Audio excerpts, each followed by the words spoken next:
Hello. Oh boy. Good evening, everybody. We are chilling here. It is the day after Thanksgiving. It's Black Friday.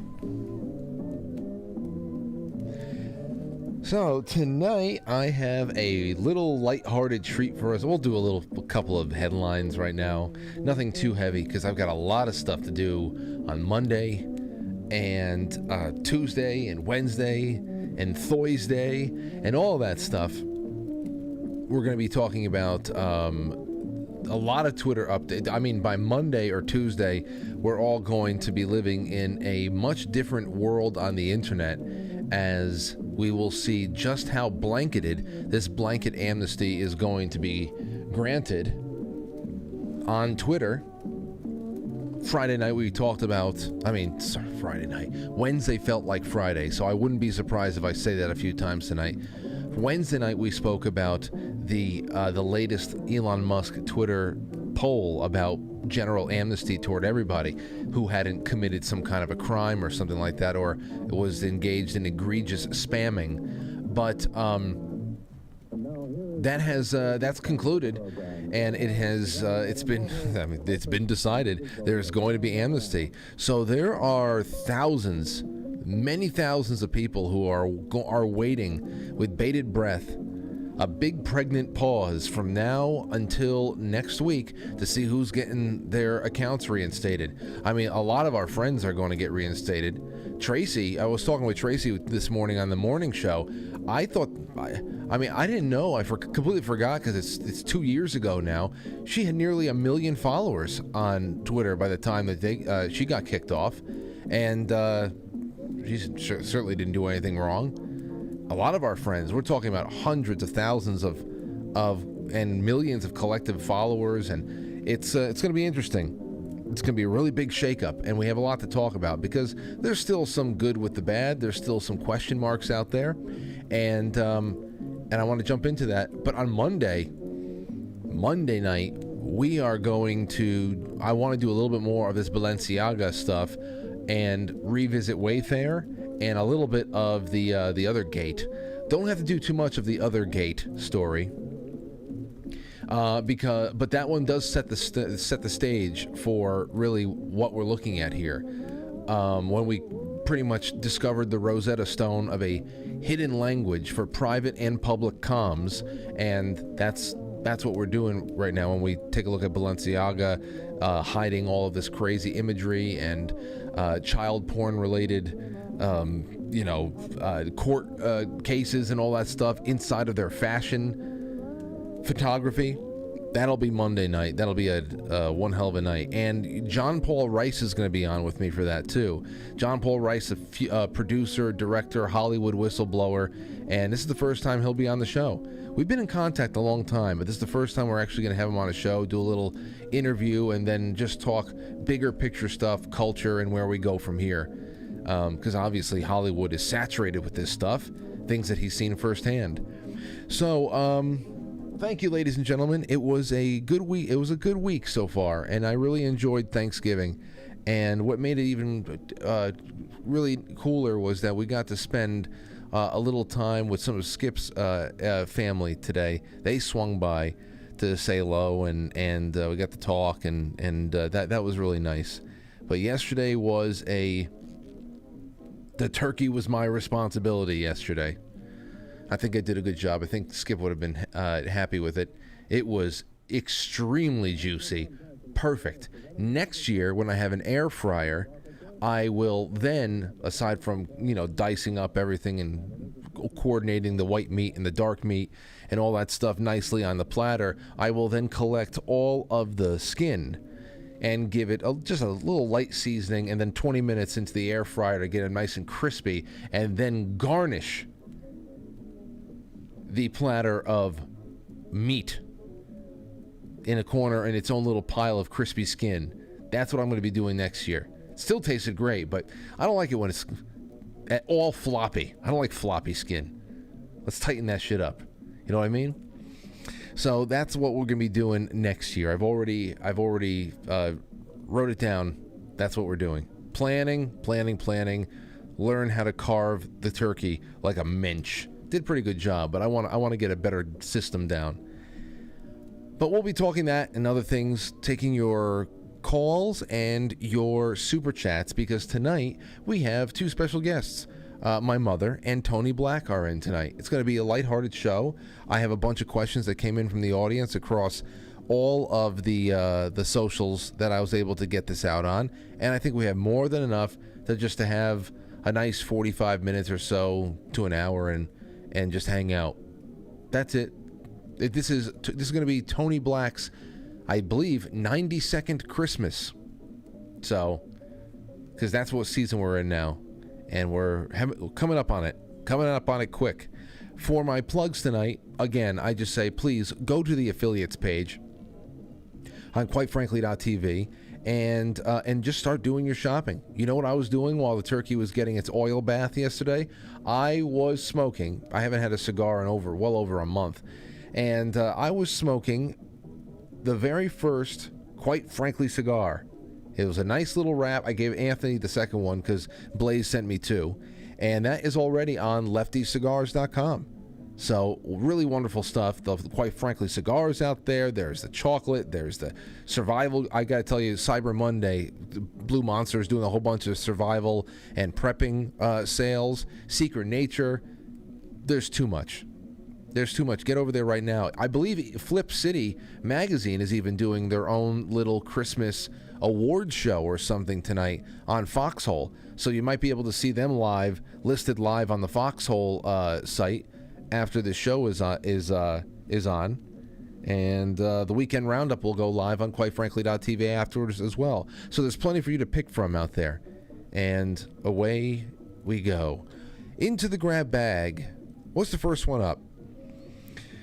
What is the first one up? A couple of light ones. Oh, here you go. This one was funny. Daily Mail. Man arrested over 3 brick attacks against Manhattan gay bar in just 1 week. Allegedly told cops it was revenge on behalf of a gal pal who had a feud with the club. Police have arrested a suspect. You see, and here's the thing. Until this guy was arrested, it was probably white wing terror. This is what most of it is. Most of it. Okay? Police have arrested a suspect in connection to a string of attacks targeting the Vares LGBT bar in NYC's Hell's Kitchen neighborhood. Sean Coolian, 34, was caught on video hurling a brick at the bar over the weekend. Police said that Coolian told them he carried out the attacks because of an alleged feud a female friend had with the bar. See, he was just looking out for a girlfriend.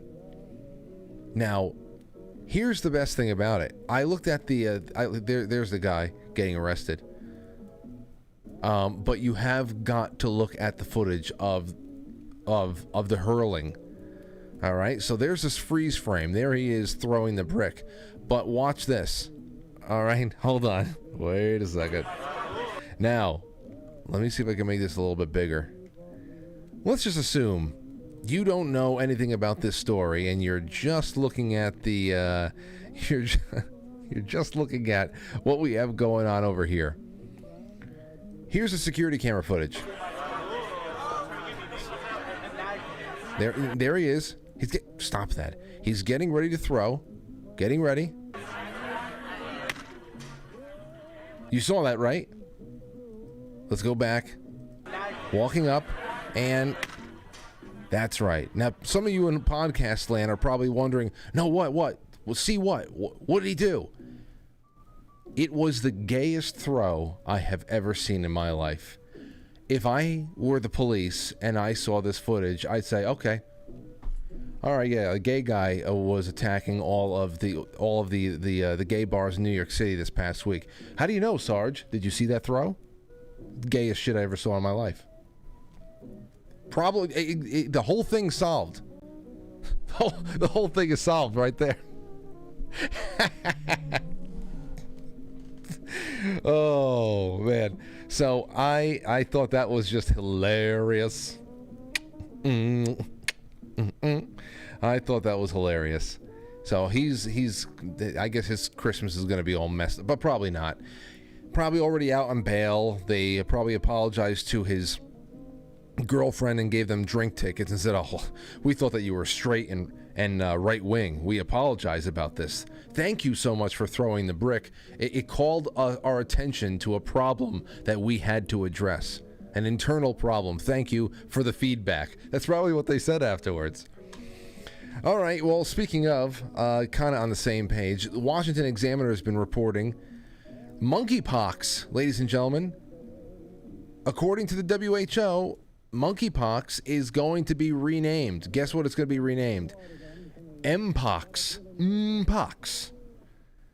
And if the first thing that you thought of in your mind when you heard that was the band Hanson, then you are not unlike me. Because I saw that the WHO wants monkeypox to be renamed Mpox. Mpox. And I thought, boom. And I said to myself, wow, I'm sure that Hanson is going to really appreciate this. The one song that band had to be remembered for, though it wasn't that important culturally of a song, is going to be associated with butt sex and bestiality forever. So that's just... Did you get your Mpox shot? I did. We're safe. The World Health Organization is planning to rename monkeypox virus to Mpox in an effort to avoid racist stigma around the old name after scientists... This was because of racism? Aired concerns of discrimination because the virus's origins are linked to African countries. Oh my, they're the most racist people on Earth. They're the most racist people on Earth. They really are. You would think, obviously, because we're bringing up race, this has monkey, Africans, black people. You would think that there's a virus that only affected black people, and they're like, you know what? We shouldn't call this monkey, but that would be racist. If there was some kind of a virus that was only being expressed in people of African ethnic descent, and for generations it was called monkeypox just because of that reason. That's racist. But of course, they're obsessed, and in their head, they live in a race-obsessed land in their head, and while everybody else is just going about their lives, they're creating problems to then have to go and fix. So, there you go, Mpox. That's what it is now. Now you know what it used to be. Here's the last one I want to bring up before we get into our show with Tony and my mom, and then perhaps take a couple of calls from you guys and have the night come to an end. I'm not sure what I'm going to do tomorrow night for the Saturday night special yet. I may go. I have to because I need a November Saturday night special. But you'll know soon enough, I guess. You'll know soon enough. Facebook. This is the headline.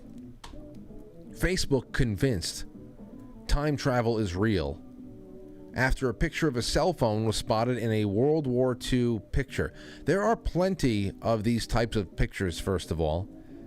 People who have been photographed in bygone eras, ones that are not even that far in the distant past, but have gone into I don't know, that have been taken in years prior to cell phone usage or the development of cell phones that can be that would be more commonly seen in people's possession out in public or in sports arenas or anything like that. So there's plenty of this. There's plenty of where this came from. In fact, maybe we'll do it one night. Perhaps I can even ask Andrew Basiago about it when we bring him back this winter. I got to call him up and see what he's available for, because we have a lot of follow-up questions for our time travel and all those other topics that we're doing. A lot of follow-up questions still. But Facebook convinced time travel is real after a cell phone spotted in a World War II picture. Surely it must be a man out of time. Sleuths on Facebook, that means your aunts and uncles, and great aunts now, because nobody else is on there. Sleuths on Facebook have spotted an odd-looking fellow in black and white 1940s photograph where he appears to be using a device way too high-tech for the decade. The mystery dawns back to 1943 in Iceland, where the suspicious character is seen around deployed U.S. soldiers during World War II, according to The Sun. But this man isn't in army fatigues. Instead, he stands out for wearing lightly colored trench coat while holding his hand to his ear, as a modern-day cell phone user would. I'm going to ask Tony if there's any other reason why somebody would hold anything like this up to their ear. It didn't take long for social media to throw their thoughts into the ring, insisting the man must be a time traveler. See, he's been magnified there for your viewing pleasure. That kind of looks like Barron Trump. Is that not Barron Trump? He looks to be about 6'2", 3", although Barron Trump is about 16 feet tall right now, so this might have been Barron Trump a couple of years ago. Look at that. We'll bring that up. The photo, first posted on Icelandic Facebook group Gamlar Christian Hoffman in 2016, was captioned, "One thing that draws attention to this beautiful picture is in 2016 was captured. The one thing that draws attention to this beautiful picture is above window. In the corner of the middle of the picture, a man is leaning and is on a cell phone. I don't know what to say. I don't think he's just talking on the phone. He's in a stupor, standing alone and wearing a different headdress than others around, and a scarf, and acting like we would today.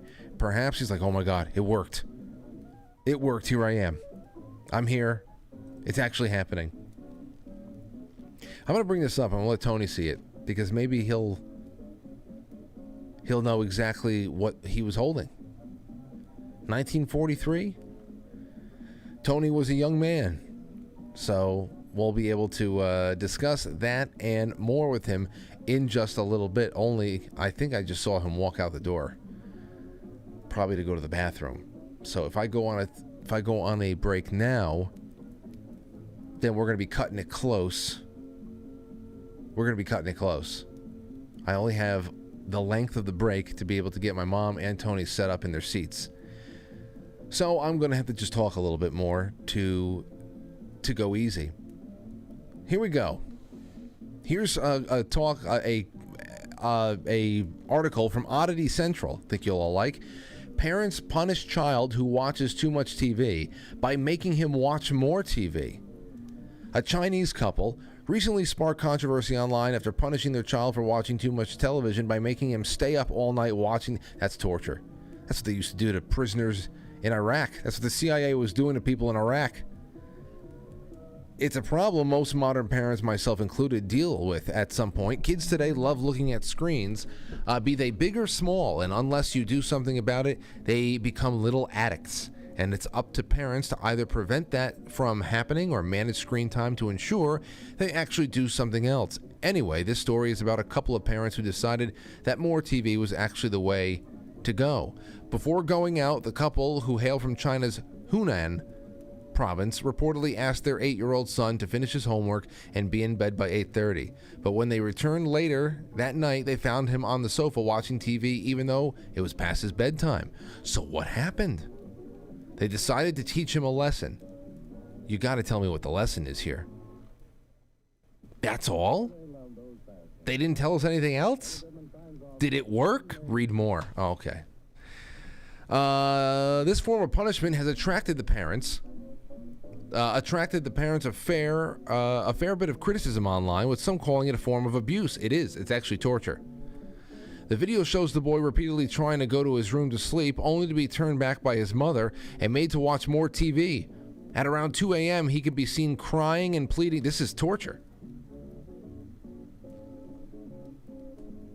But to no avail. She wouldn't let him go to sleep at 2 a.m.?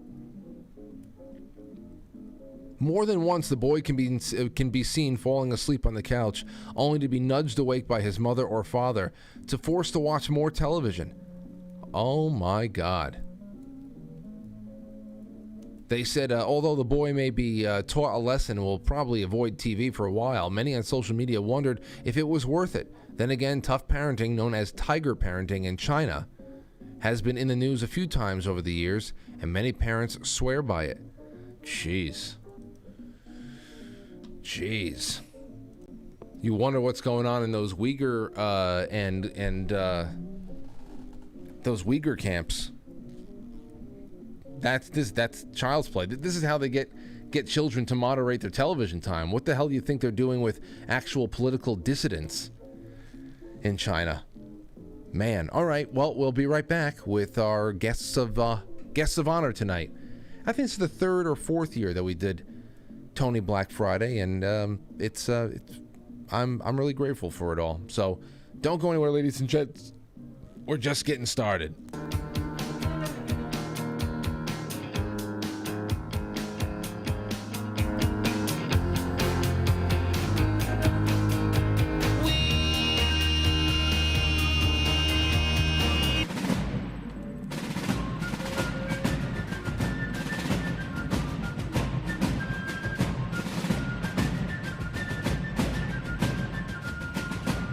You let one ant stand up to us, then they all might stand up. Those puny little ants outnumber us 100 to 1. And if they ever figure that out, there goes our way of life. It's not about food. It's about keeping those ants in line. That's why we're going back. Does anybody else want to stay? Let's ride!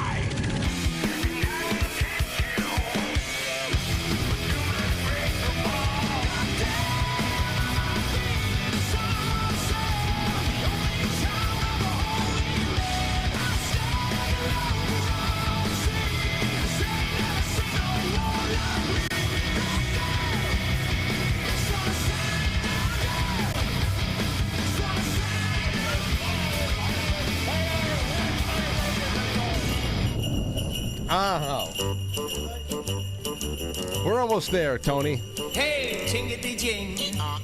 It's Dominic the donkey. Tony, you like this song? The Italian Christmas donkey.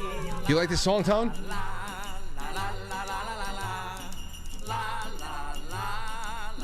You hear it all right? Yeah. Yeah. I can hear you good. How about you? You hear yourself? Do I hear myself? Yeah.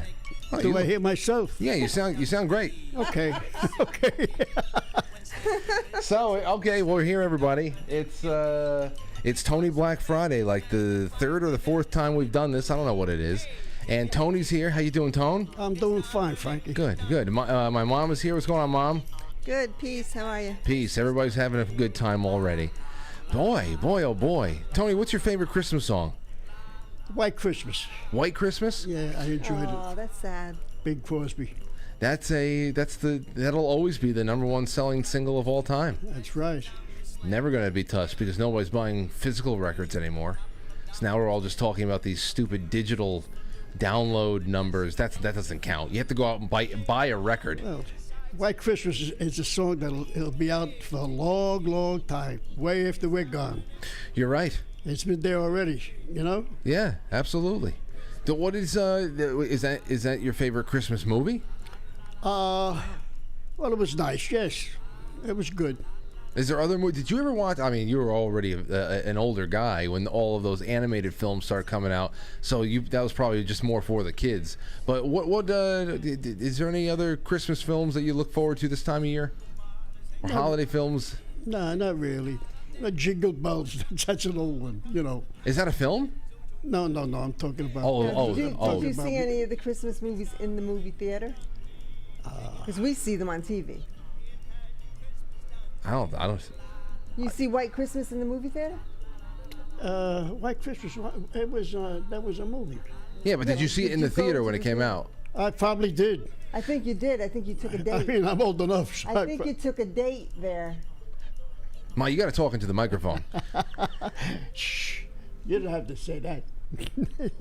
No, I'm joking. Oh, well, anyway. Don't want to get anybody in trouble. That's for sure. No, this is nothing. You know, I got a lot of things for you guys here. But the first thing I want to start off with is the what is it? There's this article I just did not too long ago, a couple of seconds ago, about a time traveler. Somebody thinks that they saw a time traveler in a World War II picture, and I want to show something to you, Tony, because this is This is really interesting. This was taken in 1943. Hold on. Let's see. You see this picture up there, all right? This was taken in 1943, and this guy, do you see you see this guy in the background over here in the white coat? Yeah. People are starting to look at this picture. They're saying it looks like he's holding a cell phone. And look, they blew him up over here in the corner, and it looks like he's holding a modern cell phone to his ear. You see that?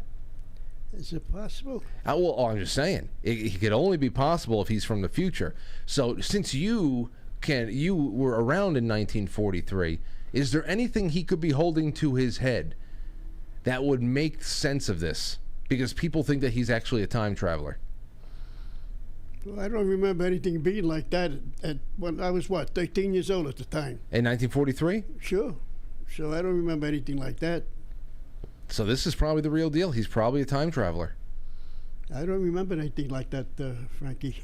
What do you think of it? Do you think that if you could go travel through time, Tony, where would you go as a destination? Like you know, you go on a vacation and you get to go to a travel agent, or you go on the computer and you buy yourself a plane ticket, you book yourself a hotel, and you rent yourself a car, and you're off to vacation. But if you are going to go on a destination that is actually a time in history, what time in history would you go to vacation to for like a week? Sicily. Yeah, but what year? Let's see now. I would say. You remember you have the time machine so you can go back to the Roman Empire if you wanted to. No, I would go back to my father's time in Sicily. 1800s? He was born 1884. So I would go back to his growing up. When did he come over? 1903. 1903. Yeah. So he was still a young guy too. He was young when he came here. Yeah, he came here in 1903. My mother came here the same year too. Wow. And they were married over 58 years, something like that, even more. Well, then what about as far as then? I mean, I guess we're all on similar timelines as far as immigration goes. But do you know of family? Do you still keep in touch with any family in the old country or anything? No, they're all gone. All of them are gone. There's no well, branches. There might be. If there is anybody, any relatives, I don't know about it because there was nobody kept in touch. Okay. And when I went to Sicily, I didn't get a chance to go to their town because I've been to Sicily. That was when? 1998 I went. Oh, that's not too. I mean, it's 1998 I was there. Yeah. 30-something years, but still. And that's the last time you went, huh? Yeah. And there was and you didn't check when you were out there. No, well, you check. When we went to Sicily, I was in Messina. My mother and father came from the county of, let me see. Oh, God. Provincia Agrigento. Mm-hmm. That's where they came from. So when I was in Messina, that was way too far away. Wasn't close. Got you. Wasn't close. Well, I know that we have people out there, and I've got to just do some legwork and figuring out who the hell they are. Probably don't even want to be bothered. Can you imagine reaching out to distant relatives of yours in another country? You wanted to bridge a gap there, and they're like, please don't bother us. We've got enough problems. We don't need any American relatives showing up. That's what I feel that's going to happen when I reach out. Well, they don't even know I don't. If there's just somebody there, I don't even know about it. I wouldn't know. Well, anyway, okay. Here's another question I had for you. We were talking about this a couple of weeks ago when my buddy Matt was here, and he thought of a situation. This is going to be really out of left field. He thought of a situation where, because he is an animal trapper, he comes in contact with unpredictable wild animals all the time, and sometimes he has to use lethal force for the good of the animal himself and people around him, especially if they're rabid and all that stuff. But we were talking about wolves, and he claimed that he would be able to fight off a pack of wolves with his bare hands. He would be able to, in your prime, with all of your boxing skills intact, How many wolves do you think that you could defeat at one time? Not even one. You don't think so? Nah. Why is that? With a wolf? Are you kidding? Nah. You're a human being and you're going to fight a wolf? No way. No way. He'll go for your throat. He'll kill you right away. Yeah, but if you go for his throat first. Yeah, why don't you hit them before he gets to your throat? I'll be scared shit. I'll start running. That's the other thing. Yeah, scared shitless is the other thing. Yeah. They come out if I see one in my backyard. What am I going to do? Well, I was thinking about this, and obviously, if you're up against something that's like a cat, then you're a little bit more screwed because they can use their claws and they grab you like a human being can. But the dogs, if you're in there, I love dogs. I love dogs. I have one, but Anna don't want to bother with them. That's it. She says you got to take care of it. Okay. You have a dog right now? No. I had my little Rocky. This was my dog. I would be sitting down watching TV. He'd be sitting next to me. And when he wanted to go upstairs, he would go near the door. So that, in other words, come on, I got to go. And he used to go upstairs underneath the dresser. That's where he used to go to sleep. So what kind of he's a small dog then? Yeah, he was a small, little, what do you call them? Poodles? No, poodles are pretty... It was about this big. It was almost like Jeter. Rocky. Like a Shih Tzu almost? No, like a it was very Terrier. small. A terrier. Whatever. Yeah, he was my little Rocky. Then I watched him die too. What happened? We were sitting in the backyard. All of a sudden, I seen his chest going up and down, up and down, up and down. He expired. That was it. Oh, so was he already sick or just old? No, he wasn't. It was old. No, he was old. No, he got old. I had him quite some time. So what did you when the dog died? Did you bring him to get cremated? Did you bury him in the backyard? You throw him out? No. He was cremated. Okay. He was cremated. I got his ashes upstairs. Did you pay the extra money to make sure? My son took care of that. Hopefully, he paid the extra money to make sure it's just your dog's ashes. Well, I asked him a question, and he says, "Dad," he says, when they cremate the dogs, he says, I don't know if they put them all together and cremate them all at once. Yeah. He says it might be a mixed breed now. They do. Yeah. That's what he told me. So yeah, Rocky's a mutt now. who knows? Yeah, I know it's a mixed breed, but that's what I was saying. If you they offer services where if you pay a little bit more, they won't mix the ashes. Well, you see, Frankie, my son took care of that, so I really don't know. Right. Maybe he didn't know about it, and because I'm sure if he would have known about it, he would have did it. I'm sorry to even bring it up, to be honest. I know it's a lot of pain to rehash. He brought it up. You were talking about a wolf. You're right. I was talking about the wolf. I was talking about you killing a wolf, and you bring up your poor dog dying. It's like, geez. Well, that's all right. I just thought of him. Mom, didn't you bring a dog home to Grandma and Grandpa once? And did you ever have a dog with Grandma and Grandpa? They didn't want it. They didn't want it, but you tried to bring a dog home once. I got a dog from the police department. And I took it home first to give it a bath in the bathtub and had fleas all over the place. Oh, no. Yeah, and then I took it. They weren't home, obviously. How old were you? I was a teenager. I was like maybe 18. You remember what kind of a dog it was? Okay. And I named it Happy. Wasn't happy for long. And I put it in my Volkswagen, and I went to... they were over Santa and Joe's house. And they said, take it back. Oh. So I had to drop him back at the police. I said, well, at least he's clean. Oh. Did you cry the whole way to the police station? Yeah, I felt bad. Because he was looking at you like, you're taking me back, aren't you? Yeah, I know. Terrible. I didn't even get a chance to feed him. So what happened when you go back home and there's all the fleas all over the place? Did you tell Grandma and Grandpa? Hey, by the way, there's fleas. I probably didn't clean it. She probably did. Frankie, yeah. Before Rocky, I had Prince. It was a black dog. I used to play ball with him. I would roll the ball to him, and he would roll it back to me. Go like bocce? Something like that. But he knew what time I was coming home. He would be waiting near the door. Then we used to play ball. I used to throw the ball up in the air, and he would catch it. This one day I made a mistake. I had a hard ball. I threw it up in the air. come down and hit him in the nose. But then he took off. I don't know if the ASPC, whatever they call him, picked him up or what, but he never came back. Wait, so he was your? How long? He used to wait for me. He knew what time I was coming home. He would wait near the door. But did you adopt him, or was it a stray that just got used to you? No. The woman across the street had them, so I had him since he was about this high. Okay. And I remember one holiday, we went to my sister's house, and we left him in the kitchen. With the paper. He waited until we got home to take him out. The paper was dry. There was nothing on it, no stains, no nothing. Wow. And he was good. I liked him. But then he took off, and I don't know what happened to him. He ran away after you hit him in the nose? Oh, no.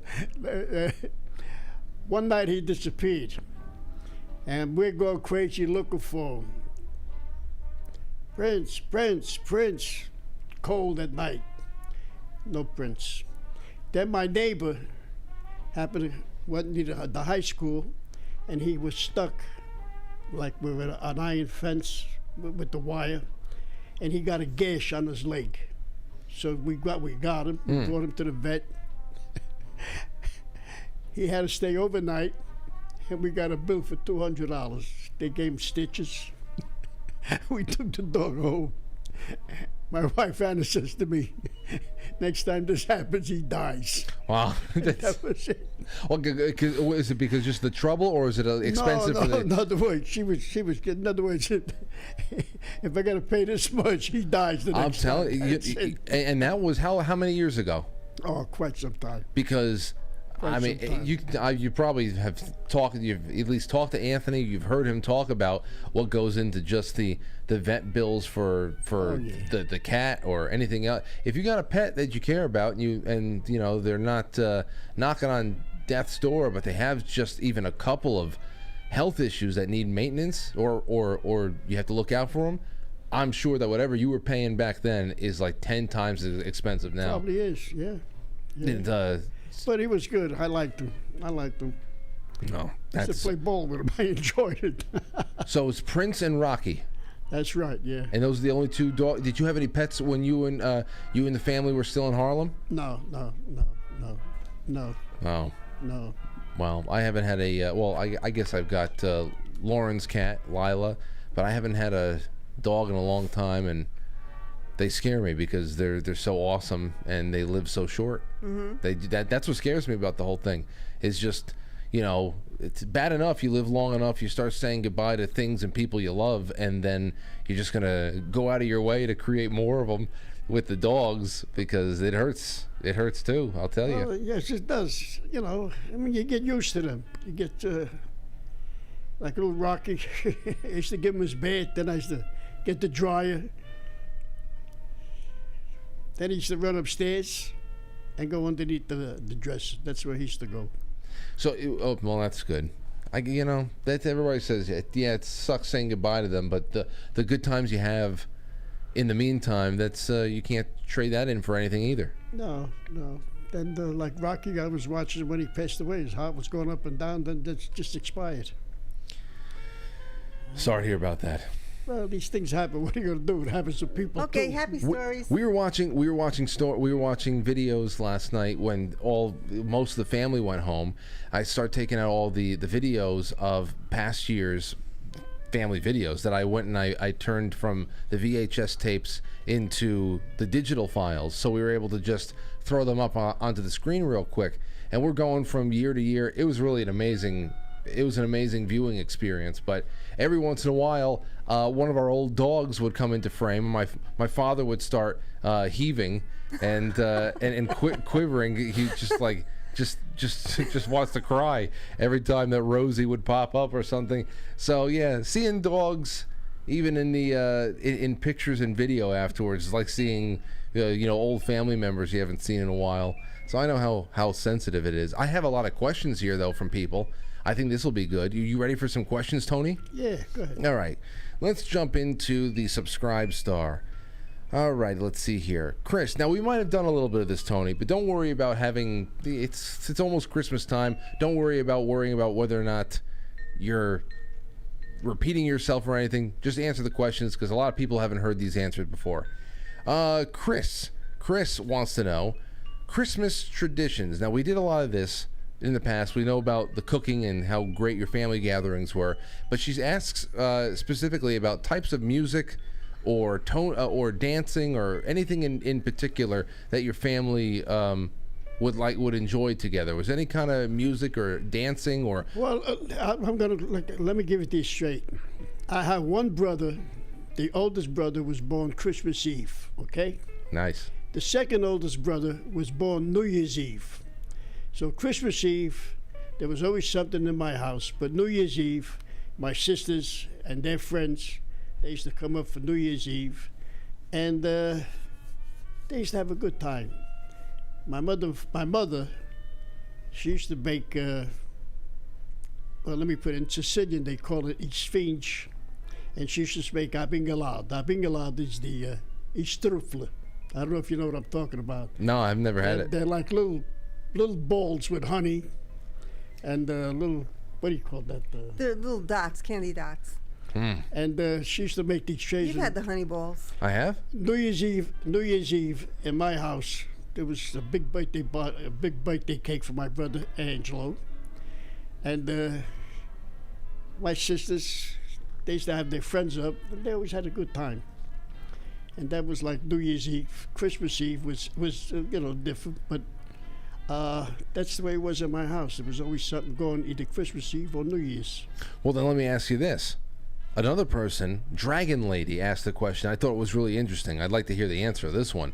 What are the big, if you can pull it out of your ass right now, I don't know, but what are the biggest outstanding differences in food that you could remember? Maybe either quality or where it came from, the kind of people who are, not to denigrate anybody who cooks for you now or anything like that, anybody in your family, but if you can think of the quality of food back when you were younger to the quality of food that people have access to now, what would you say about it? Has it changed in any way? Well, my mother used to make lasagna a lot, for holidays too.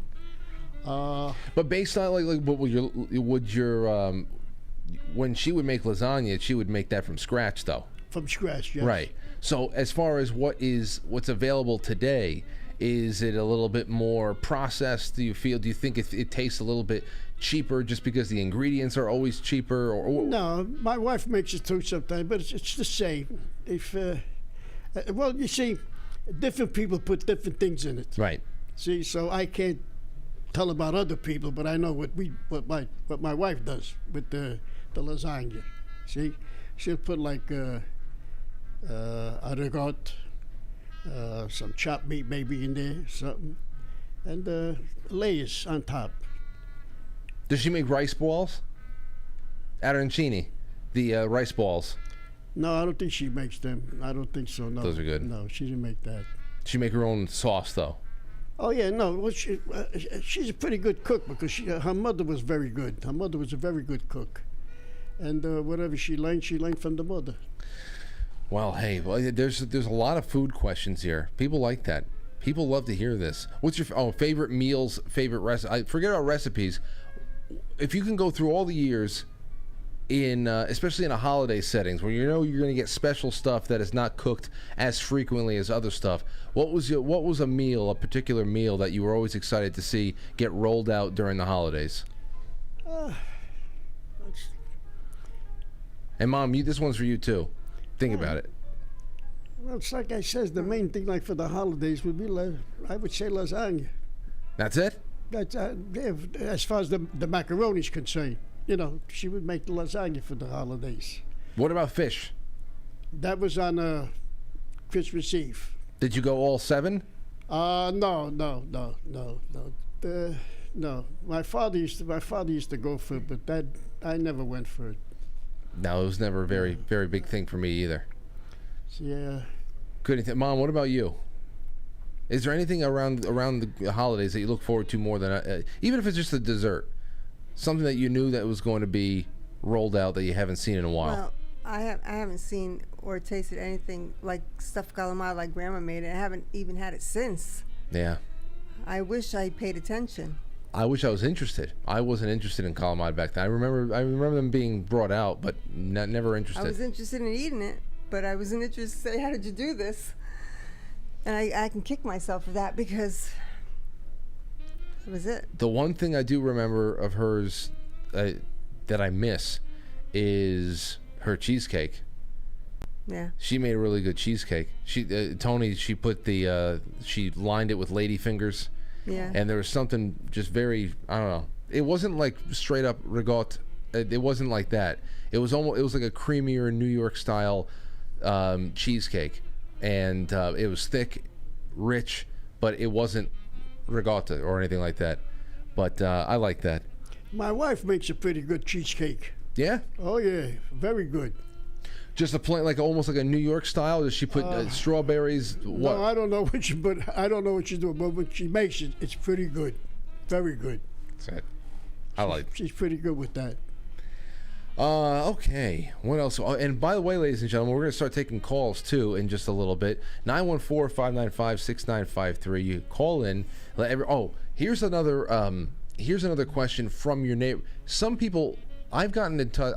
2 people have gotten in touch with me who have had family that was within the proximity of your old neighborhood, because everybody's trying to find a way to see if there's a link between their family and yours. And one guy, Dan, had gotten in touch with me about, and I sent it your way, and I don't think that came up with any hits. But here's another one I want to ask you about. A guy named Bobby got in touch with me, and he says, if you can ask Tony, if you have a chance, if he knew a Charles Sally LaSalle in the old neighborhood. He's my grandfather on my mother's side who had a butcher shop back in the late 30s and 40s. I remember Tony talking about playing the numbers, and my grandfather's brother, Stefano LaSalle, who was my great uncle, who I never met, was running numbers back then in the 30s and 40s. Maybe Tony ran across him. The LaSalle girls, my mom and her 3 sisters. So LaSalle hit you? They're from Harlem. I'm about to tell you a little story about Harlem. Okay. I used to live on 120th Street between First and Pleasant Avenue. And we used to hang out on Pleasant Avenue in front of the butcher shop. Okay, this is on 120th Street, Pleasant Avenue. And there's a friend of mine. He had this Stetson white hat, beautiful hat. And at that time, the clothes was like the one button lounge coats. Yeah. And we're all on the corner. So this fella Artie says to Tony, he says, Tony, let me try on the hat. And Tony says to him, get lost. Oh, come on, let me try on the hat. You gonna stop? He says, oh, let me try on the hat. So now on 20th Street, between First and Pleasant, across the street from where I used to live, used to be the call box for the policeman, right? Okay. So now we see the police car coming down. Now this is at night. You guys who called the cops? No. Okay. Nobody. They Gotcha. were gone, making their rounds. Got you. So now when Tony sees the policeman's coming, he says, here, you want to try on the hat? Here, put the hat on. So here's Artie with the hat on, cigarette in his mouth, his coat buttoned up, hands in his pocket. So the police car pulls up, and one policeman gets out. And he says to me, he says, what's your name? I says, Tony. He says, where do you live? I says, I live up the block. Then he gets the other guy, what's your name? Tony. This is the guy that gave Artie the hat. Right. He says, I live up the block too. Now it comes to Artie. He says to Artie, where do you live? He says, I live on 14th Street. The cop turns around. He says, what the fuck you doing over here? Get the fuck home. Bing, and he hits him on the head with the flashlight. Oh, on the hat. Hits him in the hat. He dents the hat. Did he throw the hat? That's why Tony gave the hat. He says, "You want to try on the hat on?" See, at that time there was a curfew, you know. Oh, I didn't know that. Why was there curfews? I never heard. Well, this is going back like 1945, something like that, you know. It's during the war? No, the war was over. Oh, okay. We just a place we used to hang out in front of the butcher shop. Gotcha. So when he told him, "Where do you live?" "On 14th Street." He hit him with the flashlight. He said, "Get the fuck out of here." So why? I don't understand why he would. I mean, obviously curfews are curfews, but was there some kind of a situation they were trying to? No, I don't know. I don't know why it was there, but this is what happened. I'm telling you the way it happened. But at that time there was a certain curfew or something. I don't know. Well, anyway. All right, wait a minute. The hat got ruined. But the question was, do you know the LaSalle family? But well, The LaSalle family. I mean, I guess the reason why I brought it up is because this is happening in front of a butcher shop, and these LaSalle family is they were the butchers there. Well, I don't know if it's the same shop though. Well, there was butcher shop on First Avenue. There was another butcher shop on 118th Street. I might have known them, but you know, I wouldn't know the last names or something. Maybe I knew them by the first names or something. It's all right. It's all right. Because Pleasant Avenue used to run from 120th Street to 114th Street, where Rayo's bar was. Did a police officer ever hit you in the head with a flashlight? Not with me. Not with He hit you. the other guy. Gotcha. He hit But did you guys had generally good relationships with all the cops on the beat and all that stuff? Yeah. There was one cop. He loved me. He used to make me sing "Twinkle Twinkle Little Star." And he used to give me a quarter. How old were you? I mean, I hope he wasn't. I must have been 5, 6 years old. I was 27 years old.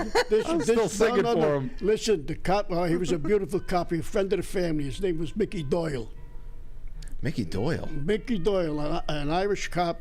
God bless him. That sounds like something in a movie. No, this is true. Mickey Doyle. Well, he knew me. My father was a city worker. He worked for the civil service, you know. And you see, the cops in the neighborhood, they practically knew everybody. Mickey, is it Nicky or Mickey? Mickey. Okay. With the M. Okay. And he used to tell me, "Tony, sing me a song." And I used to sing "Twinkle, Twinkle, Little Star." And he used to give me a quarter, a nickel, a quarter, dime, whatever. Got you. Yeah, no. Mickey Doyle, I know that name because it was the name of a character from Boardwalk Empire, which was based on another Mickey, Polish-American gangster during the time of Prohibition. So that's why Mickey Doyle said, "Oh, shit. Yeah, that's a... all right." So you had cop friends and all that. That's good. He was... a lot of times he used to say, "Tony, come on. I'll take you for a ride." in the car, you know. And I used to run upstairs. No. He would run upstairs. He knew the family, you know, and... So would you ride in the passenger seat, or he'd have you in the back with all the convicts? He put me on his lap and said, "Go around the block and then take me home." That was it. Oh, that must have been nice to be a little kid taking a ride in a squad car like that. That's it. He was another time. I'm gonna. I must have been about 5, 6 years old. I had to take a wee. So here I am on the curb. And I'm taking a wee. He comes with the car. He says, "Tony, put that away." It's right. You're just doing it right in the street? Yeah. Well, at least you're 5 years old. I was about 5, 6 years old. I was 28 years old. Tony, put that away. Oh my! You know, Tony. There's the city is full of people who still pee in the streets today. In fact, I think that it's disgusting. I mean, could you picture me doing that now at my age? Well, I'm telling you, there's people who are older than you pissing in the streets as we speak right now in the city. That's how actually most of them prefer it, to be honest. Frankie, let me tell you something. Yeah. I think I told you this once before. We used to have a good time in the summertime. I told you about the barrel. I think I did. Yeah. With the water. Yep. You know? So when the barrel used to hit the water would go straight across the street. We used to see the cops coming. We used to put it down straight, and we used to disappear. The water shooting upstairs. See, if they caught us there, they would make us take the barrel off. But being we weren't there, they had to call the water department to come and close it from the street. That was it. The water department had to come and screw the hydrant closed, you mean? The fire hydrant. Yeah. When I say the Johnny Pump, we used to call it. That's the fire hydrant. So how the hell did you guys open it up? Well, either we had a wrench, or Right. otherwise we had a piece of wood with wire, and we used to put it on the nozzle, and we used to tighten it. And they had to call the water department. Meanwhile, a bunch of kids are doing this. Well, yeah. Yeah. When we used to see the cops, we used to spot them. We would put the barrel straight, and we used to disappear. Then nobody would be near it. So it's either, if we were there, they would make us take the barrel off. Being we weren't there, they had to call the water department to close it. There's in the street. There's it's a square, but they take the top off. They put the water department. They shut it from there.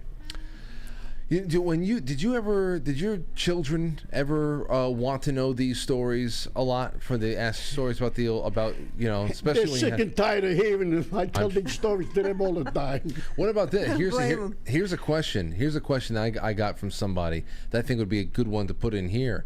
But Francesca asked, I know that he likes to joke and have fun, but can you ask him if there was ever anything specific that he would have taught his children or his the younger members of his family or daughters, sons that he never knew until he was older that he wish he could have taught them when they were younger? Was there anything that you could have in hindsight wish you could have passed on a little bit sooner to people? Well, let me put it this: my daughter's a school teacher. My son and my grandchildren, I teach them to box. So it would be that kind of it would be a physical skill. My God bless my grandson Anthony, pretty good boxer, pretty good. I used to box, in the amateurs, and I taught them. I made them understand, you're not doing this. You're just doing this if you have to protect yourself. You know what to do and how to do it. That's it. So you're more along the lines of, listen, you're gonna have to walk through life one way or another, and there's no amount of advice that it's really gonna prepare you for one thing or another. So why not have a physical skill if you're ever in a tight spot? Anthony, my son and my grandson Anthony, I was teaching him to box, and he does jujitsu, so he's pretty good at that. So Nikki's quiet, very, very intelligent. The two intelligent boys, but I don't think he was ever into that like boxing or something like that.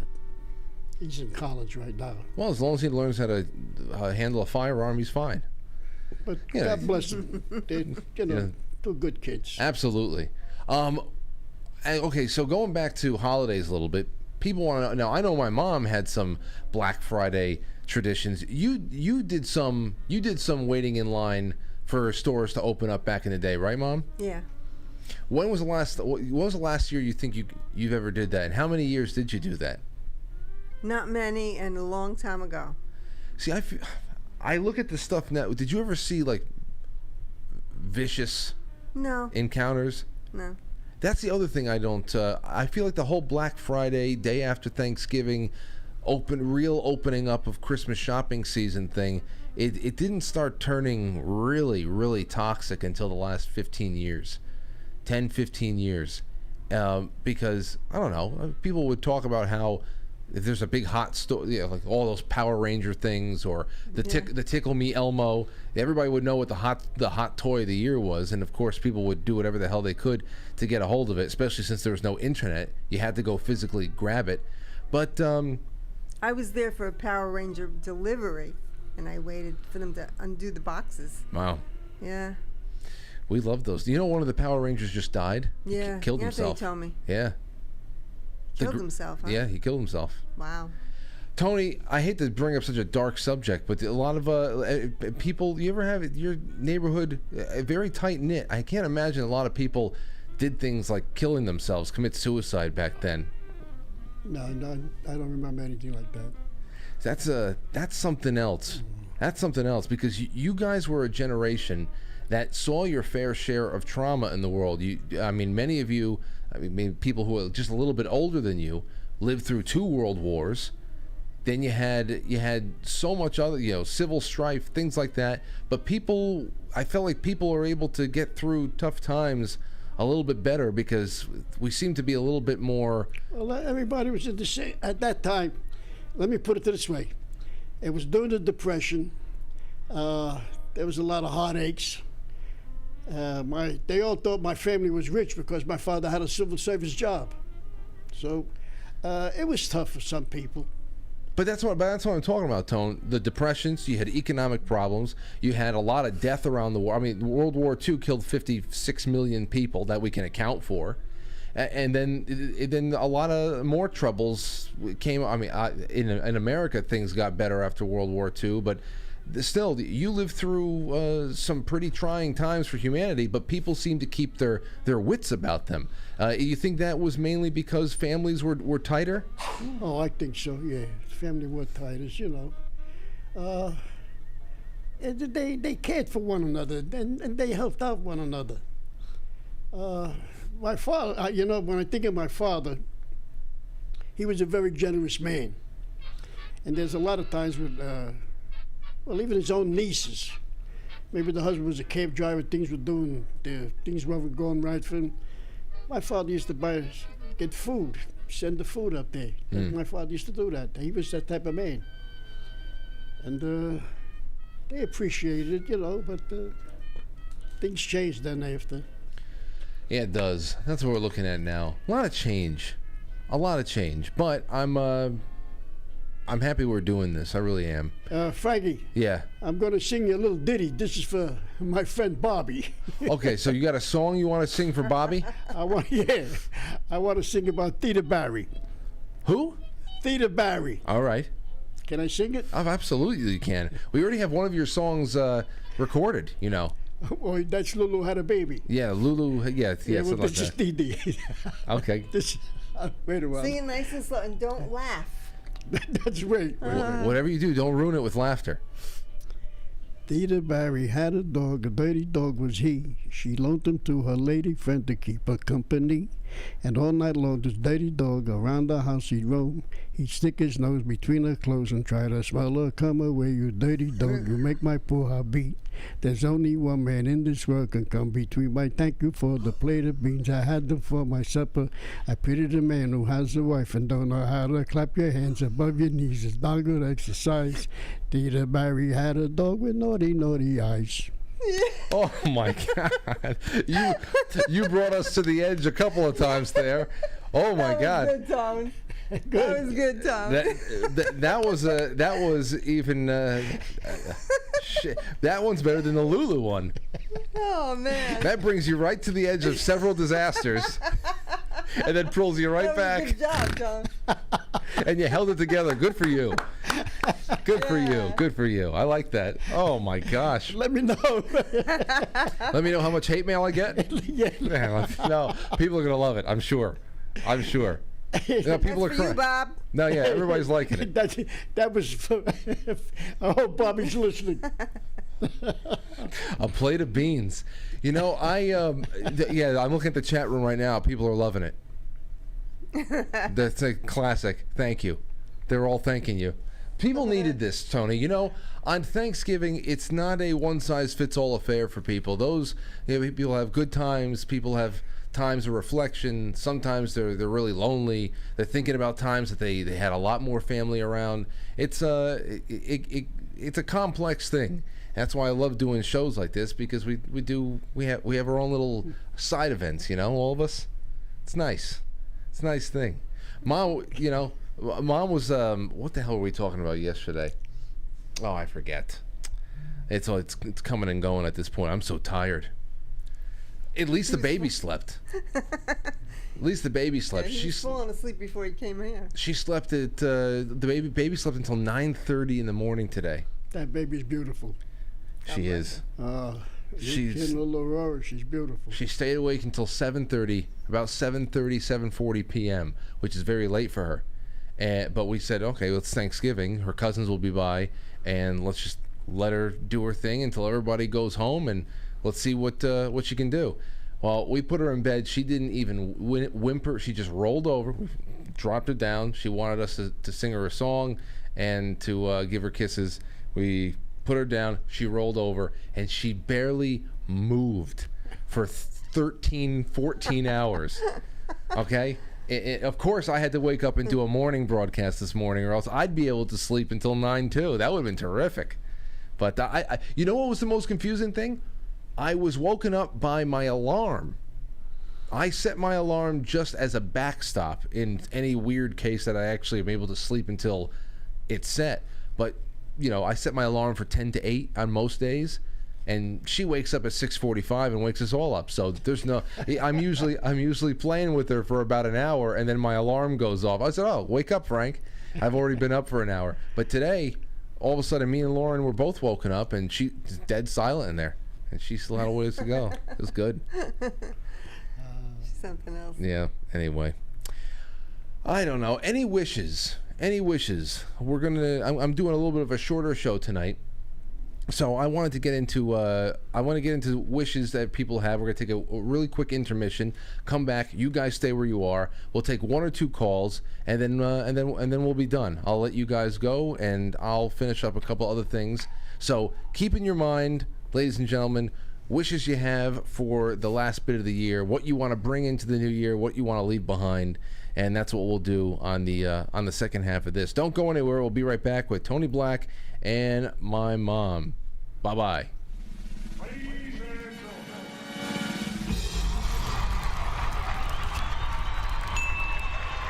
Welcome to intermission. We'll be right back.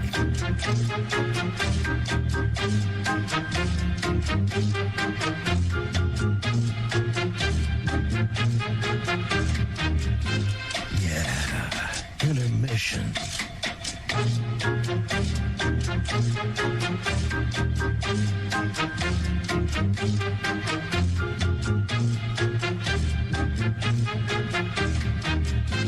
Yeah, intermission.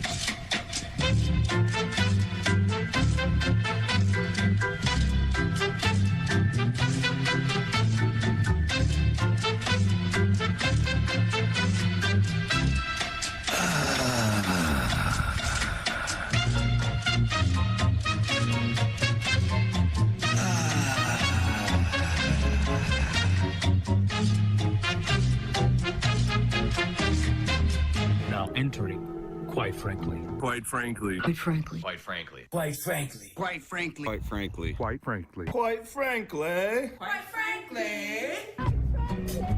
Quite frankly. Quite frankly. Quite frankly. Quite frankly. Quite frankly. Quite frankly. Quite frankly. Quite frankly. Quite frankly. We all support quite frankly. Quite frankly. Let's go, Brandon. Not quite. Quite frankly, in Roma, Italia. I really like you. You're very smart. So everybody watch. Quite frankly, with Frank.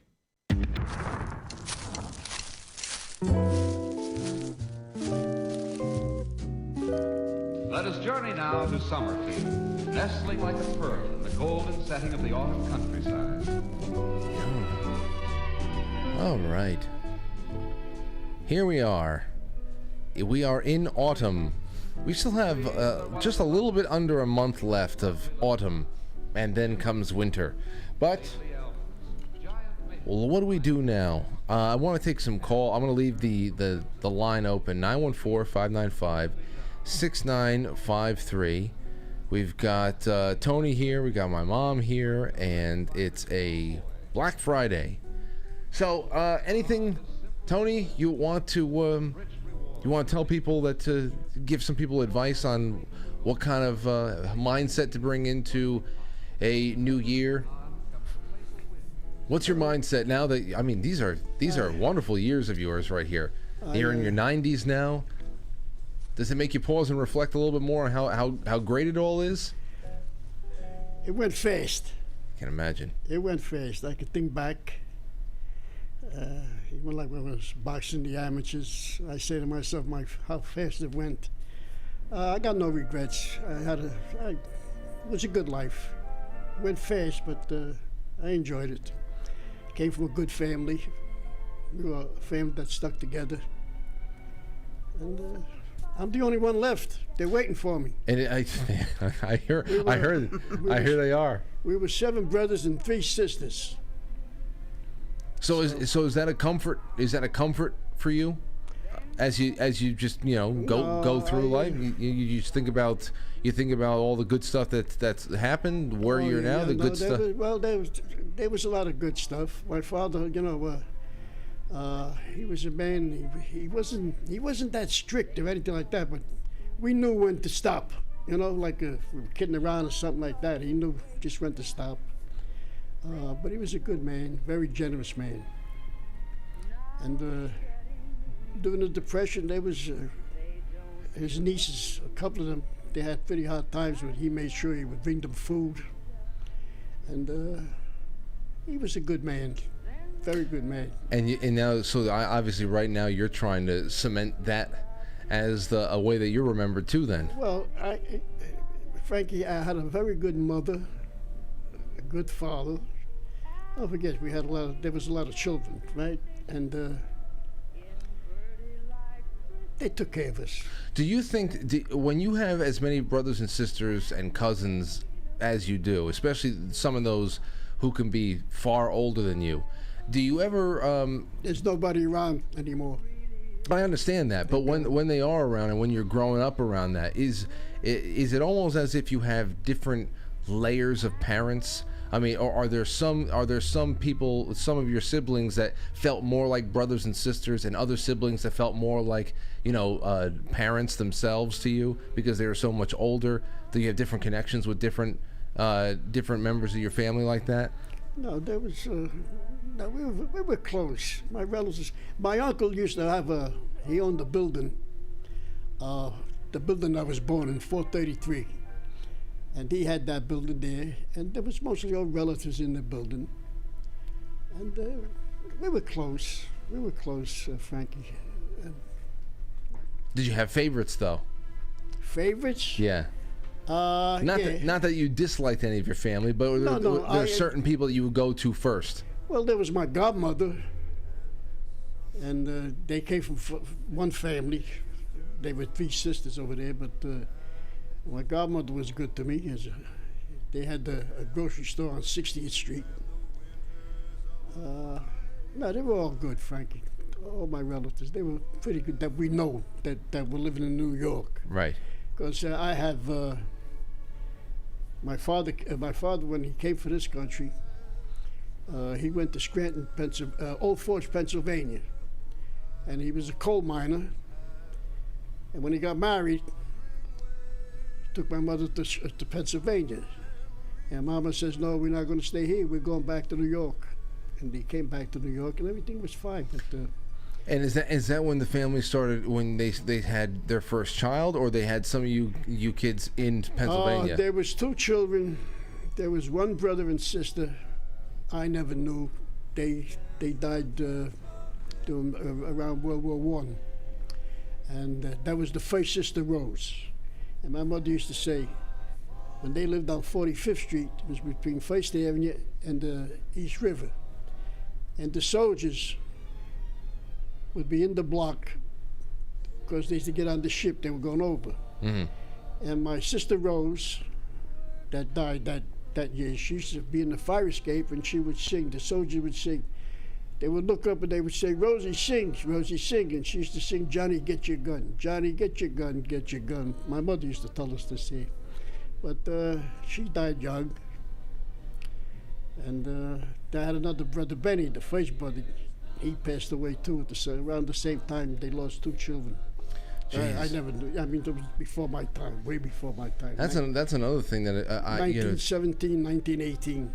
In reading, in just reading and talking to people, whenever I have been able to, reading about just living in that time, people they tried for a lot of children because a lot of children died.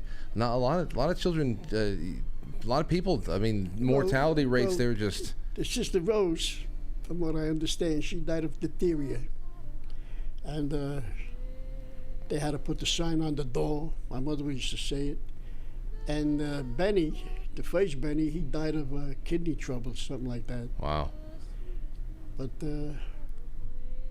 Then my brother Paul, my oldest brother, he died at 27, 1938. I was a kid, I remember. Yeah. Wow, that's just this, so much. So much. Hey, I don't have. I don't even know anybody. I met some people through this show who have large families, but most people I know, it's a very neat 4-person family. Sometimes 3 siblings, but that's just those types of big families. They're not very common around here anymore. I'm only sorry I didn't bring the picture. I have a picture home. The family together at a holiday. I think you brought it once. I think you did bring it once. Did I? You must have it in your archive. Maybe I do. Hold on a second. Let me see. He brought them in. Remember, he scanned them. My mother's got the bottle of beer. She was pouring it in the glass. I'm trying to think. Images. No, I don't think so. Yeah, you brought in all the pictures and he scanned them. Remember? Well, I scanned the pictures that he gave me of the. I know which ones. The ones with the flag. Yeah, the neighborhood. No, that was different. But you did bring in. But you did bring in all the other things there too. I don't know. Maybe you might have just brought those in physically, and we held them up to the cameras. I'm not sure. But this one here at the table, we're all at the table. It was a holiday. I don't think so. I don't think you got that one. No, you brought. I could swear that you brought that in once. But as far as me scanning it and being able to put it up digitally, I don't think that happened. Anyway, it's just one of those things. I don't know, Mom. Do you have anything to say as far as what you're bringing into the new year and what you're leaving behind? I'm leaving behind in 2022. A lot of bad memories. A lot of bad situations. My new year, healthy everybody. The baby right on up. Yeah. And try to get rid of those bad memories and make new ones. That's really. Maybe we have a good, a nice, pretty winter. I wouldn't mind a couple of snowstorms this year, just ones that don't take the power out. I don't care about the, last year I had Tony, about two years ago or so, I bought this new snow blower, and I've used it 3 times in like the last 3 years. Barely anything going on. We get like 2 storms. It's mostly slush. It sucks. It's like it's ridiculous. And then because you have to go outside and you have to throw that, physically. And I don't want to. You're talking about the snowblower. Yeah. I said to my son, Anthony, I said, get a snowblower. Because he used to get mad when he would see me shoveling. Dad, put the shovel down. I'll do it. So they got the snowblower. Where's the snow? It happens. Where's the snow? That's the way it happens. When it did snow, he did the whole block. He went from one corner to the other corner on Glen Avenue. That's the kind of fun I have with that thing, where I will do large swaths of the street up to the curb, and I will just be like surgical about it.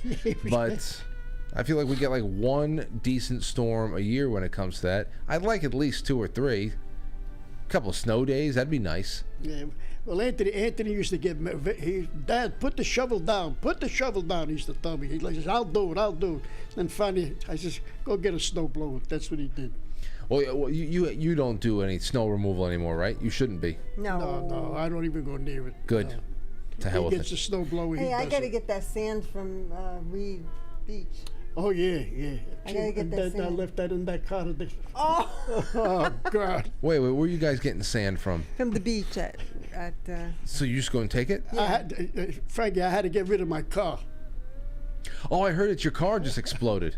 No, it didn't explode. He had some new effects to it, but no, it died. What happened? So with the engines go, what happened to it? It died. We were going to start it up. It died. So are you looking for a new car? Well, I wouldn't say a new car, but a used car. I'm looking for one. New for you, yeah. It's very hard. It's very hard out there right now. I told him, I says, a good price would be $15,000-$16,000. Oh, jeez. I'll buy myself a bicycle. So then what? How long has it been since you've been able to get around on your own? I haven't. My son's been taking me around. For how long? Like a week? When did I get rid of the car? When did I get rid of the car? The car wouldn't go Just no more. last week. Huh? Last week. In about a week. Last week I got rid of it. 2 weeks. No, 2 weeks. Well, you haven't had it for a whole week prior. That's true. Wow, so you've been hitching rides with your son for the last 2 weeks. Well, I make him take. Well, he takes his mother to shopping. If I want to go play the numbers, he'll take me to the number place, so I can play. I guess it's good thing that it's been too cold and windy to go to the beach, because how the hell? What are you gonna do I've been there? sitting in my backyard taking the sun on the deck. Do you have, when you're in the back? Do you have one of those old school reflector things that you put under your chin? Nothing. Like everybody does? No, I don't need it. I just sit in the sun and that's it. That's And incredible. when you didn't have those old school reflector things, you put aluminum foil on an album cover. Oh, is that what it was? Yeah. Wow. Make your own. See, that's all those old remedy. I never use any of that stuff. Then again, maybe I should have, because I realized that under the chin is whiter than everything else, and you start thinking about this stuff, and whatever. Maybe I could be a little bit more even with my tan next year. See, like where I live, Frankie, the sun goes down in the west, so sometimes you got the sun until 4:30, 5 o'clock. When I'm sitting on my deck. So it's 5 o'clock. When it's dark at my house, it's sunny at your house? A little bit more. Is that what you're saying? No. You get a little bit more. No, what I'm trying to say is, in other words, the sun goes down in the west. I know what you're saying, but it's dark at 5 o'clock, Tone. Not for nothing. Oh, now it is, of course. I'm talking about when the sun is out and shining. Well, depending on what direction your backyard is facing, at least you'll be looking at the horizon with the sun going down. Yeah. Whereas if you're looking in the other way, we don't get that. I think we're staring off at the Long Island Sound, so that's east for us. No, well, mine goes west. So if we're looking at no, it comes through the trees. So west, okay, yeah. No, we're probably staring off at north on our back porch. I don't know. It's not the opposite of It's west. south we face. It's south? Yeah. Okay. So it's either north or south. It's not east. So I would, I would be facing west. It's all very important. When the sun comes up in the morning, where does it come through first? From the east.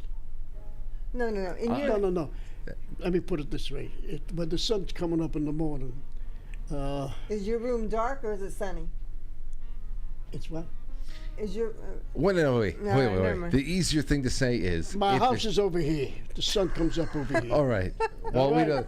Nobody and it goes down over here, the west. Okay. My gosh. Let's see. Let us see. All right. Well, hey, that's all we have. I'm actually wrapping up a little bit earlier here tonight. I'm gonna let you guys off. I'm going to do another little round of calls and super chats, and then that's it. I'm taking a little bit of an early night. So here's the bigger question. You guys, hopefully, you come back in December before Christmas. How's that sound? Fine. As long as I'm around, why not? Yeah. Well, this is why we do this. We do a November appearance, a December appearance, then we wait for the ice outside. July. Frankie, when I say that, if I'm around, nothing's promised. I understand. Oh, come on, Tone. Come on. We talked a lot about death tonight. Let's just death of dogs, death of people, children. Right. We talked about everything. I know, we did. We actually did. The good, the bad, and the future. So I hope you like my little ditty. Did you like it? Who wrote that? Who wrote that? Did you write that? I might have. I don't know. But you've been saying it for years. I have so to long, imagine. you don't remember. I don't. I mean, that's better. I think that's even better than the Lulu one. I have to get that one isolated. I have to get that isolated. Took a lot of people for a ride on that one. Okay. So let me see. Tony, Mom, thank you guys so much for coming by. And It was thank you for having fun. me. Yes, and happy Thanksgiving. I'm gonna go to a little quick. Let's see. Let me see. I have to go to a quick little break for. I gotta buy myself some time. So where do I go? Oh, Vapor. All right, I'm gonna go to a music video that some of you guys will really appreciate. I guess nobody called in. Well, a couple. I'm going to take calls right after this. Okay. Yeah, and all the other questions we got to that people submitted, they were there, and people are just kicking back and relaxing, I guess. Am I doing this right? Oh, you don't have to do it. No. I'll take care of that, Tone. Don't worry about What it. the heck are you doing? All right, we'll be right back, everybody. Don't go anywhere.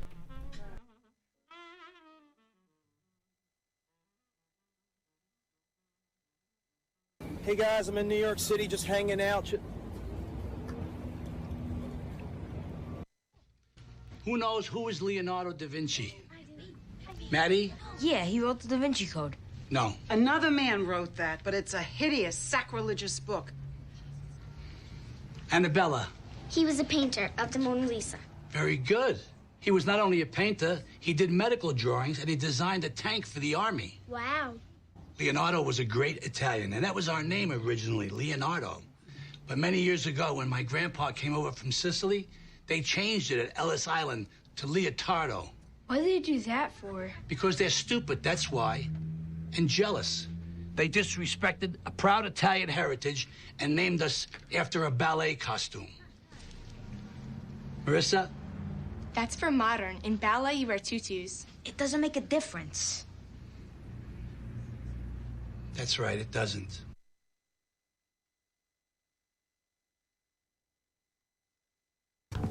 I love QFTV. Yep, you're cool. What's up? I love QFTV. Yep, you're cool.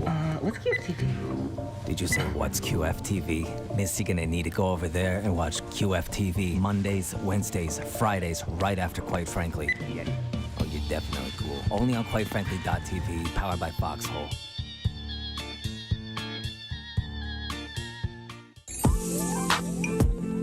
Call me. I want to know what color your butthole is. Well, Jordan Peterson joins me now. Jordan Peterson, welcome. I'm sorry for getting emotional, but I'm afraid every minute women are gaining more weight. It's not going the other way. I'm sorry to say. They won't stop eating. It's not like it makes me happy to say this. I wish it did. I wish I could say, yay, look how fat they are. Hooray, let's throw a parade. And what do the men do? Who are they supposed to make love to? Men can't reach their holes. It's like, sure, you want to get on top? Well, you bloody well sign my will and testament, because I'm not going to make it through this. Happy birthday to who? Not me. Not any man I know. I've been to McDonald's. I've been to Wendy's. It's all women in there.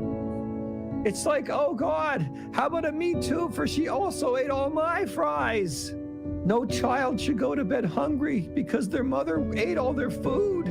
When I was a boy in Canada, you used to be able to leave your pies cooling on the windowsill.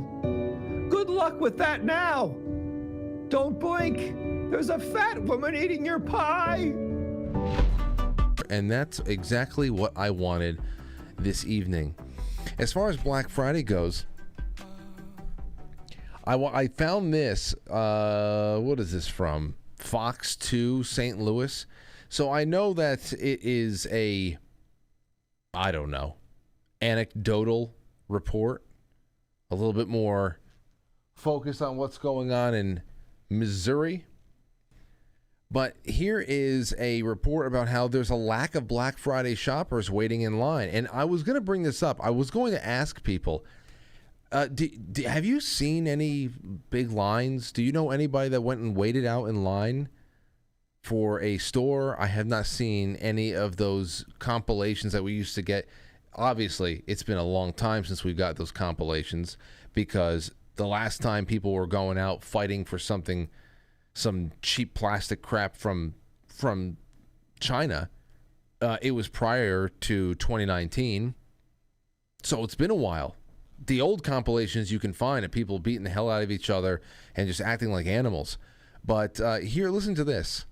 And it's very odd. This is from St. Louis. Hey, ladies and gentlemen, number one, a lot of people's disposable income went directly to Ukraine this year. And things have been on sale weird since weeks before Halloween.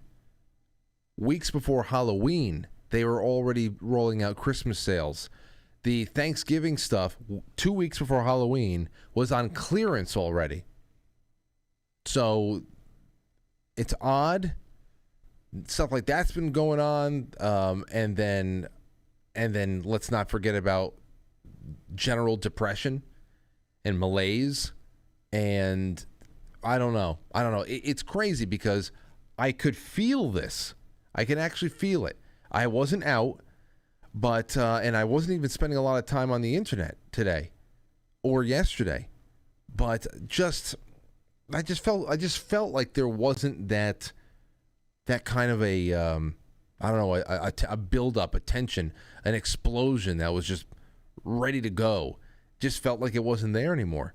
So I don't know. Maybe Mark Dice found himself a line of people somewhere that he could yell at with his in his Santa Claus costume and his megaphone. But I feel like those days, by and large, are just gone. You know, Cyber Monday, obviously people would rather be home, but I just feel like there's just something else. I know several friends of mine who already reached out to say, hey, just letting you know, me and so are not doing any gifts this year. So please keep that in mind if you guys are going to get anything for us. And I said, all right, that's cool. I always respect people when they say, you know, they put out there ahead of time what they are or not going to be doing for gifts, because, you know, people have to make decisions based on what's going on in their household and privately and all that. But it's more so than usual, and there's just a little weirdness going on. Although people were getting together, it might just be that this is the first Thanksgiving that people are getting together in a big way. So let's add a positive factor into this equation and try to find something positive that might be happening. This year is definitely the first in like 3 or 4 that people are getting together in massive numbers for Thanksgiving since before everybody started getting locked down and traumatized to death by the COVID brigade. So this is the first time in a long time that's happening. It may just be that people who are just, you know, have been starved for that kind of familial event, didn't want to cut it short after 3 or 4 years to go stand online somewhere and to be the first one to get into a half-empty Target. I don't know. Could be. Trying to find good things to think about here. King, what's on your mind? Happy Thanksgiving, by the way. Happy Thanksgiving, brother. Hey. I'll make this really quick if I could just say. You're the only one calling, man. that? You're the only one calling, so you don't have to make it quick. Go ahead. Well, I would just like to say that it's always nice to see Tony, and it's always nice to see your mom. And if I could just say, Tony is a good man, and your mom is a good lady. And I just want to make one thing clear to everybody out there. Don't be asking no stupid shit in the chat room or phone calls. Don't ask stupid fucking questions. Just respect. That's all I got to say. Thank you. I got to say, thank you all around, King. Thank you. But I don't think that I didn't get any stupid questions. I don't think. I thought that the ones that I was able to convey to Tony, they started some good conversation, but maybe you saw something. Oh, no. I'm not saying anything like that happened. I was just giving a little prerequisite there. People don't think I knew that word, huh? But I do. Just in case people think they're allowed to overstep certain bounds. I'm not saying anybody did yet. I get you. Putting it out there, brother. No, I get you. So you know, you and I, we were having a conversation not too long ago off air about, you know, about seeing the old guard in our families go away. You saying in many ways you believe you're the last of a dying breed in your family. Me, I told you that I feel like the last of that breed may have been gone a while now, on my side. But when you see Tony, there is a voice still, a voice out there that should be familiar to a lot of us, because we grew up around that kind of a voice, and it's just petering out a bit. Yeah, well, you know, I respect you, your family, Tone, your mom, your dad, all of that. But my respect for you and yours is because we have we're us. You know what I mean? Yeah. And I expect people to respect us. In the chat room, in the phone calls, you support my boy Frankie, you support us, but you support us with fucking respect, you fucking assholes. Thank you. Thank That's you. all. No, thank you for laying down the law. Hey, you like my fleece I have on tonight? I got this in high school, and it's still warm. I love this. Did you see it? You look great. Yeah.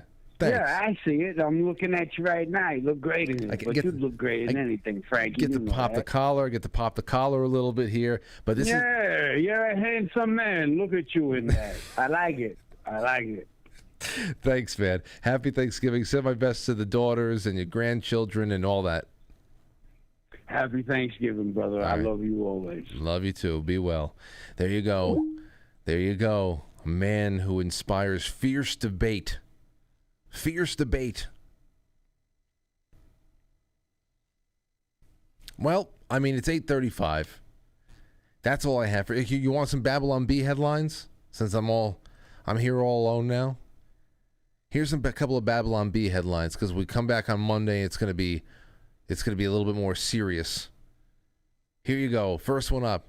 In huge Black Friday sale, store to sell everything for the price it was before Biden became president. That's an inflation joke. I like it. I like it a lot. Headline, kind, gentle father turns merciless into a merciless bully during family game of Mario Kart. It's true. It's true. I have not been able to use to play any kind of video games with Aurora yet, but she will learn how to play Nintendo 64 Mario Kart. We have the Nintendo 64 over there. We've got at least 5 or 6 controllers just in case we needed extras. But and the original Mario Kart, GoldenEye, everything. When we do play it, it's like once a year, usually during the Christmas party. We set up a room in here where it's just for playing N64 and all that stuff, and we project it onto a projector screen, so you get a nice big view. Still to this day, playing Rainbow Road is enough to get me queasy. But I love Wario Stadium, and what's the other one? Calamari Desert. The what's the beach? The beach. I like the beach. I think the Calamari Desert is my favorite, just because it's so flat, and you get to try to time the train going by with Mario Kart. Anyway, it does get intense. You do secretly, at least for a brief moment, hate everything about the friend or family member that you're playing against, just for a brief moment. As you're jockeying for position, first, second, third, you're trying to get to the front there, you're trying like hell. You're picking up all these different types of devices to try to thwart their attempts to win, and just for a flash,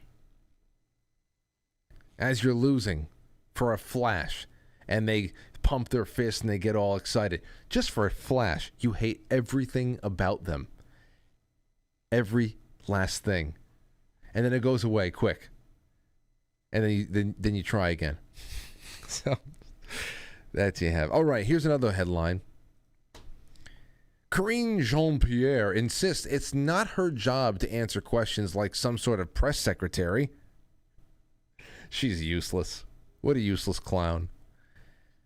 Journalists rush to scene of shooting to determine whether it's politically useful. Yeah, unfortunately, there you have it. That's the story of the media, if I've ever seen one. Elon Musk headline here from Babylon Bee. Elon Musk's lightly used social network on Craigslist for $5. That's it. You can buy a lightly used social network. CBS officially, this is funny. CBS News officially confirms that President Lincoln, has been shot. That, of course, is a reference to their very brave reporting after they stopped tweeting on Twitter. They wanted to assess the safety of the platform, you know. They stopped tweeting for 40 hours, and the first thing they did when they came back, they broke the news that the Hunter Biden laptop was authentic after 2 years and 2 elections have gone by. Incredible. Incredible. I bet you any money they're going to move to ban something because of that, the Lincoln. All right, 3 more for you. Tension at first Thanksgiving was as one pilgrim wears "Make America Great Someday" hat. Oh boy, don't want that to happen. Scholars believe overflow crowd watched Sermon on the Mount via Jumbotron. I always thought about this. We already had a little bit of an exchange about the multiplying of the loaves and the fish. But when it came to the Sermon on the Mount, that must have been very annoying for everybody more than 3 people away from Jesus. Because how the hell, is it a game of telephone the whole time? It's pointless. What's he saying? What did he say? I don't know. What did he say? What was that? I'm trying to read his lips. I don't know. Shut up. Would you shut up? Everybody shut up. That's only going to work if you're maybe 15 feet away. Forget about everybody else. So maybe it was a Jumbotron. Maybe it was. And then finally, last one for the day. Headline, FBI closely monitoring gathering of Christian nationalists. Just want to make sure nobody's having a too good of a time on Thanksgiving. That might be the start of an insurrection. All right, ladies and gentlemen, let me go to our super chats on Foxhole. Boyce Blanc, happy Thanksgiving dinner leftovers. Thank you. Thank you. A fleet. My gosh. Not too much left over at the house. We had a lot more people over this year than years before, especially with the passing of my grandmother. We just combined a lot of people and hosted. And I even Anthony bought for Aurora a bouncy castle. It's like a 6-foot by 8-foot bouncy castle play school. Comes with the whatchamacallit, the pump and everything. It just keeps blowing the air in it. And I thought Aurora was going to love it. So I set it up, big surprise, as I was preheating the oil for the turkey. Then I put the turkey in, knowing that I have an hour. And I was going to bring the baby outside. Her cousin was going to come by. These 2 little girl cousins running around. I think I had these visions in my head, these Clark Griswold visions in my head of just perfection. All the cousins jumping in the bouncy castle, having a good time. Me and Anthony having a relaxing, quite frankly, cigar and letting the time tick away, then bringing everybody inside and carving up that turkey. Well, almost everything. It wasn't a disaster or anything, but Aurora was afraid. She said, no. I said, go in. Let's bounce. She goes, no bounce. No bounce. I said, okay. Are you sure? So I waited about 20 more minutes. The sun officially went down. I said, okay, let's go inside. So in the spring, I'm sure she'll come around to it in the spring. She jumps in that thing and she realizes, oh, this is awesome. And then she'll be able to jump in that for at least another 3 or 4 years if it doesn't get, torn apart. I have some patches. I'm sure it'll last a little bit less than 5 years. With the way everything goes these days, things aren't built the same. Though I never had my own bouncy castle. But Uncle Anthony loves getting gifts for Aurora, so that are really cool. Trump Red Pill cookie. Drunk Societies sent me. Well, thank you, Drunk Societies.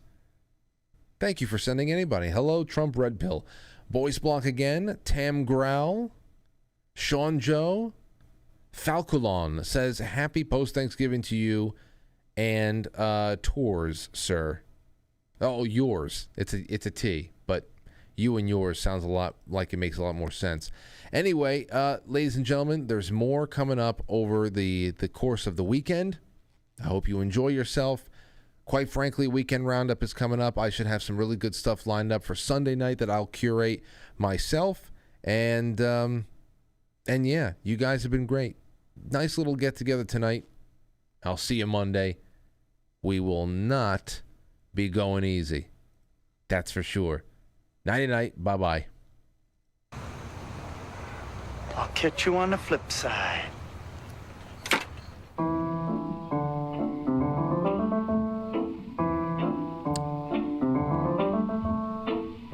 Quite Frankly is filmed before a live studio audience, and now our super chatters, starting with Stostube, who just dropped a tip right now. Just dropping some support, a little shout out for our great guests tonight. Thank you, Frank and company. And thank you to everybody on Foxhole and around the internet for hanging out with me. It's really, really an honor.